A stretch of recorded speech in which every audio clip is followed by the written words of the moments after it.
Thank you, Susie, and thank you, Adam. Okay.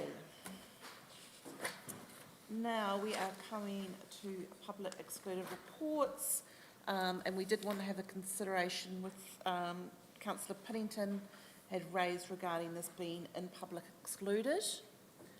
Do you want to add anything more at this time? Got that minor nature ones. Yeah, look, I just think it's important the public know why the decision was made and how it came about. I mean, in 2009, we were quoted in the paper, safety issues remain at drowning site. 2015, public warned of safety concerns at Pariora Dam. Earlier this year, Timaru Council plans demolition of Pariora River Dam. We can't suddenly say we're not doing it and not explain why.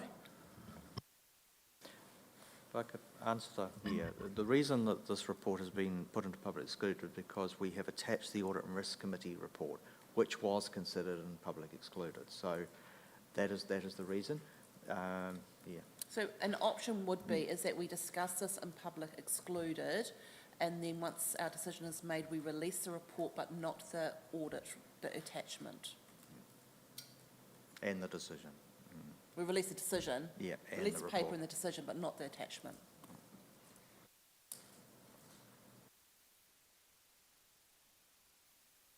Any discussion? With Councillor Piddington, I think we should just chuck it all out there, and the only thing that I might have excluded was the name of the property owners when we discuss it.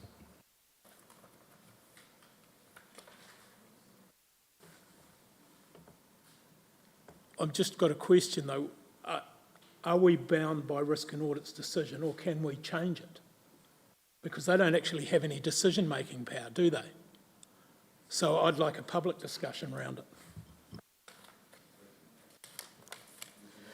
But yeah. Sorry, Councillor Burt, can you put your mic on, please? Would we have to exclude the paper or reference to the paper and just put it out there and have the discussion?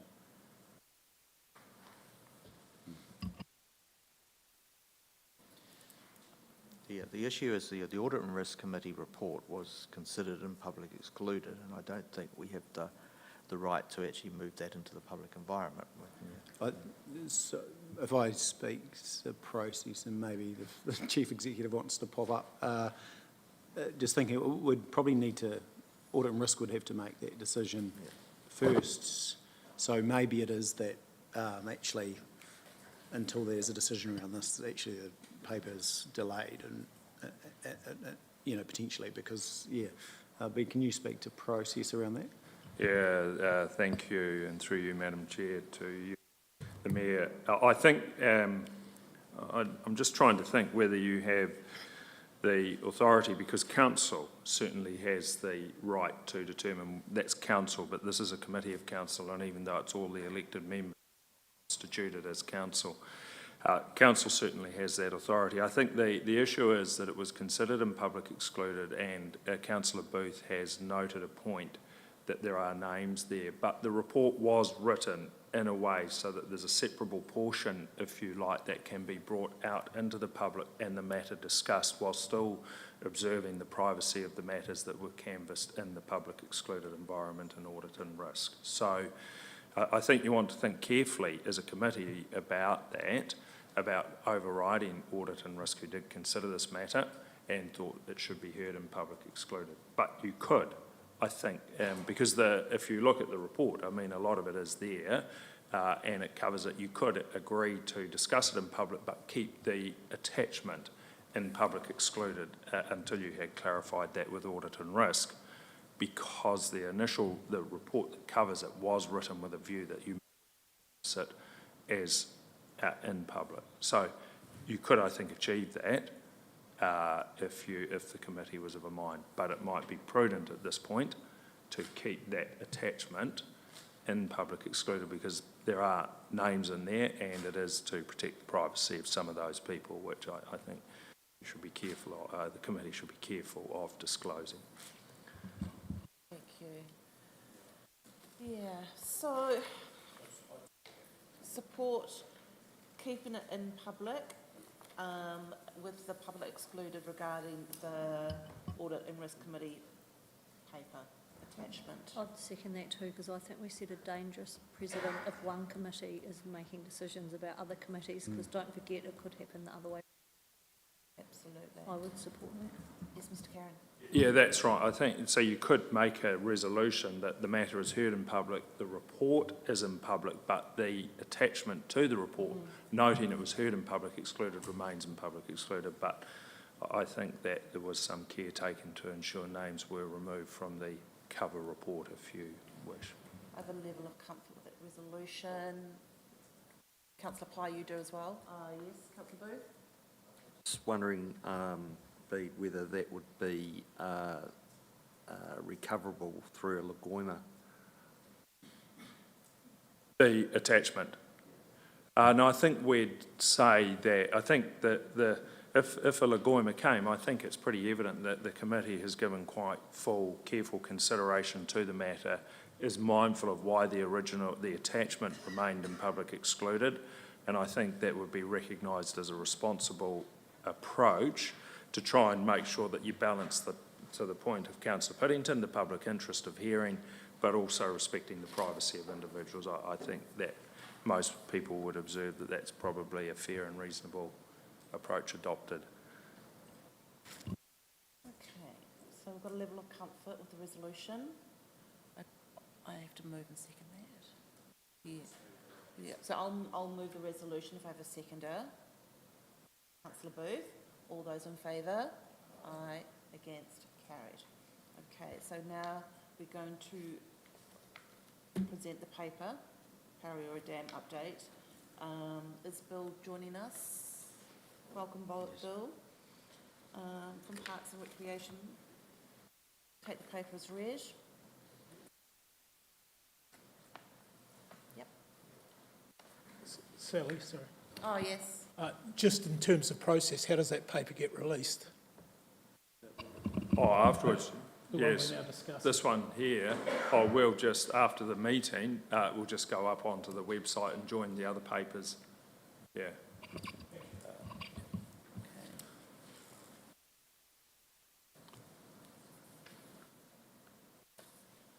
Thank you, Madam Chair. This has been a long process, quite a complex issue, and to move forward, there is a due process that we aren't able to complete at the moment. And so we're faced with two options, either pursuing it, which will be a long drawn-out process, or saying that we will not actively pursue removing the dam and continue to monitoring it. We have upgraded signage recently, and so there is a suggestion that over time nature may prevail, and gradually the dam may break down in periods of high flow when there is no risk to property, and a gradual trickle of the gravels that are retained upstream. A concern for a number of people is a big rush of shingle moving downstream. So we're left with that decision. We can make the decision that we don't proceed to remove the dam at this stage. That's an easy decision, and I think there isn't an increased public risk for properties downstream if we make that decision. Thank you. Thank you. Any questions? Yeah, we'll go for Councillor Pye first. Sorry, I just can't find it in the paper now, but what is the size of this dam, and is it going to be caught by the new regulations around ponds and dams that require the PIC assessment and a whole lot of other time, cost and regulation? Yes, now there is the likelihood that this dam may end up in that scenario, because it is a height of 4 metres, I think it is. It goes with the volume of water behind it and the height of the dam. Now, until we do that assessment, we can't confirm that it is caught or it isn't caught. There is actually very little water behind the dam because it's mainly gravels. Yeah. So when are we going to do that assessment? Because that will make a major factor in a decision to keep the dam or demolish it, because if it falls within that category and it needs to meet a certain standard, that is going to come at a huge cost to maintain it there. And I think perhaps we need to undertake that assessment and bring it back to council. We are getting that work undertaken, that assessment done, but it is indicating that we probably will not have to do too much in the way of compliance to meet those standards, given the fact that it's a very low volume of water behind it and being a decommissioned historical structure as well. But there will be some ongoing monitoring requirements, and there'll be no doubt about that. Do we have a timeline for that report? Investigation? No? Not at this stage, no. We will get that, follow that up with Riley Consultants. Lovely. Councillor Booth? Happy to move option 1. Okay. Any further discussion? Look, no, I'm happy to second it, and, you know, if there's a further information to come back, it'll come back and then we'll consider it in due course. But the key thing is that the signage is regularly checked, and I believe that's been put in place in regard to following up with that, yeah.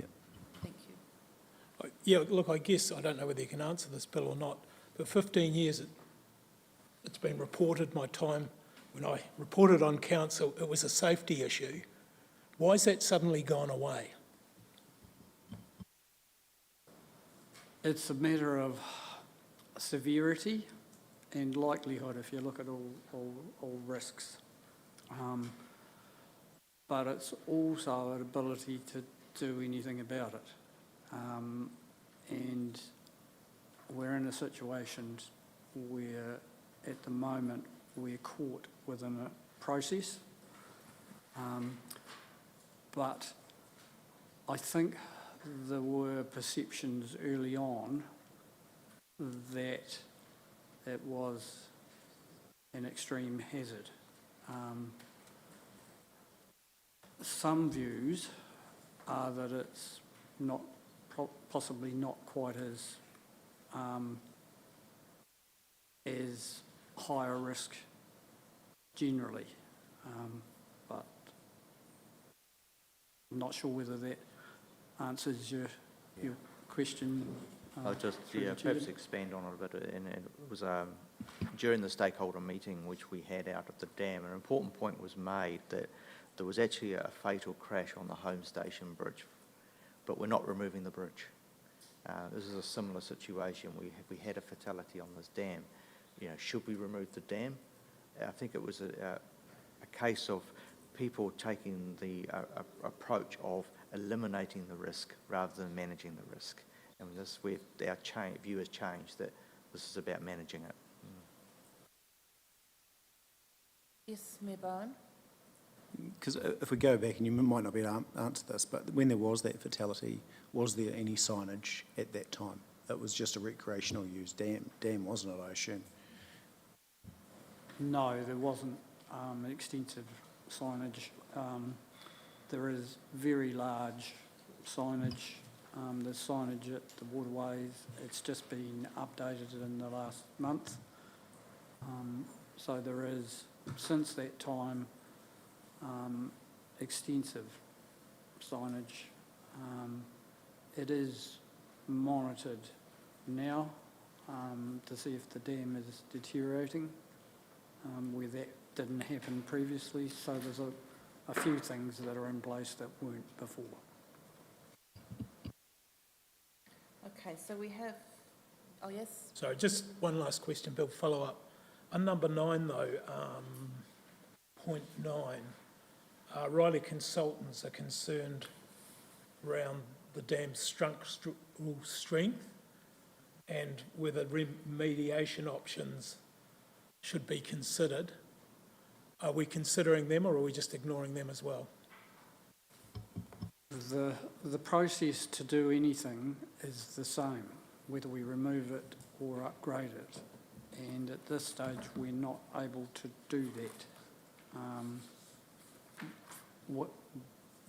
through the procedure that we would have to follow. So, yes, My question would be, what has Waimate District Council got in their budgets for this? Because it's not just solely, and it's not even on our land. we have approached them, but at the moment, they have nothing in their budget.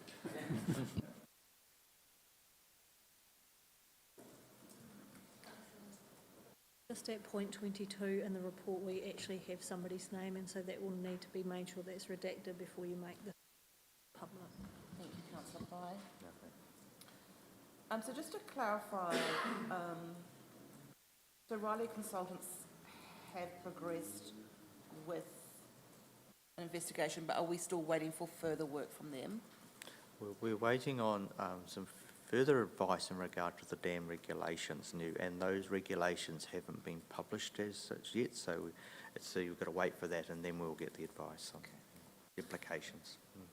All right, so I'm going to move forward with the recommendation that has been moved by councillor Booth, seconded by Mayor Bowen, is that the Infrastructure Committee endorses the option to leave the historic carrier or dam structure in place to monitor dam condition and ensure that hazardous signage is in good condition and visible to mitigate public risk. All those in favour? Aye. It's carried. Yes. Can we have an action on this committee, though, that we get that regulated report back, so it just doesn't get lost and in a year's time we've forgotten about it, We please? can add that onto the Thank you. action register. Right, so now I'm just going to backtrack back to point 9, which is consideration of minor matters. So update on State Highway 1 Ashby to Showgrounds requested by councillor Booth.